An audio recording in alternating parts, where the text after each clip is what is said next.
Bonjour à toutes et tous et bienvenue pour ce nouveau tutoriel de physique en mécanique autour de la deuxième loi de Newton et plus particulièrement l'expression de vecteur accélération dans un champ de pesanteur uniforme. Donc on va considérer dans toutes nos situations qu'on a un champ de pesanteur uniforme, c'est-à-dire qu'il ne varie pas au cours de l'expérience et que ces expériences, ces situations sont dans un domaine d'espace suffisamment restreint pour que ce champ de pesanteur soit toujours le même à chaque fois. Qu'est-ce que c'est qu'une chute libre? Une chute libre, c'est quand un objet, quand un corps n'est soumis qu'à son propre poids. Donc il n'existe qu'une seule force qui s'exerce sur ce solide, sur ce système, c'est son poids. On va étudier trois petits cas concrets.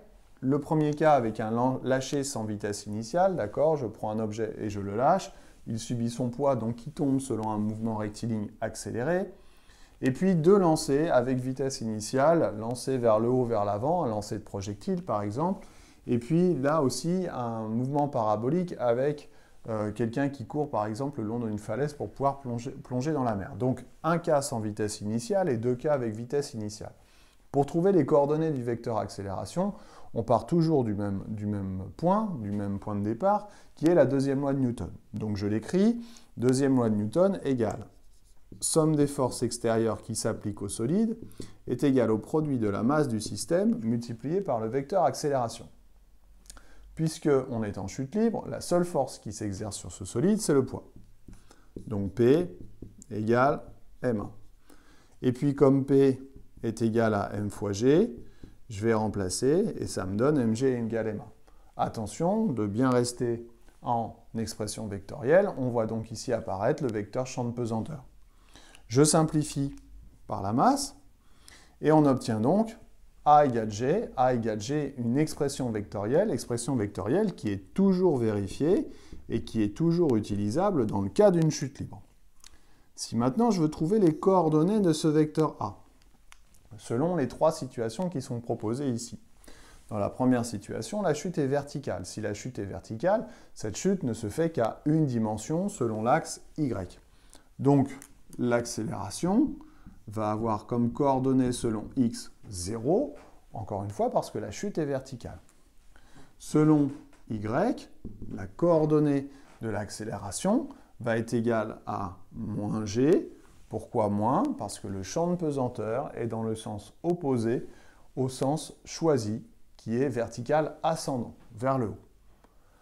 Si je prends la deuxième situation, dans la deuxième situation, c'est un mouvement en deux dimensions. Si c'est un mouvement en deux dimensions, je vais donc potentiellement avoir deux coordonnées pour le vecteur accélération. Sauf que le vecteur champ de pesanteur, il est toujours comme ça, il est toujours vertical descendant.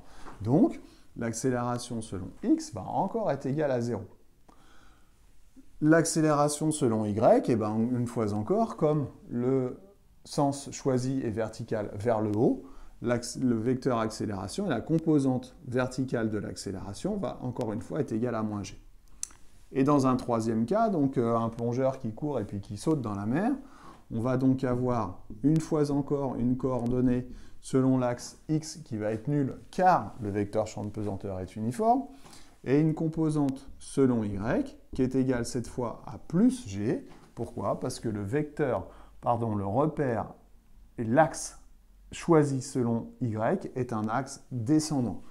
Le vecteur champ de pesanteur est dans le même sens que l'axe OY, on va donc avoir un plus ici. Donc il faudra faire très attention dans l'expression vectorielle de l'accélération à ce signe plus ou moins qui peut changer selon l'axe que l'on choisit. Voilà, je vous donne rendez-vous dans les nouveaux tutos, dans la suite de ces tutos, pour partir un peu plus loin et trouver les vitesses et les vecteurs position afin de trouver l'équation de trajectoire et l'équation horaire. À bientôt, bye bye.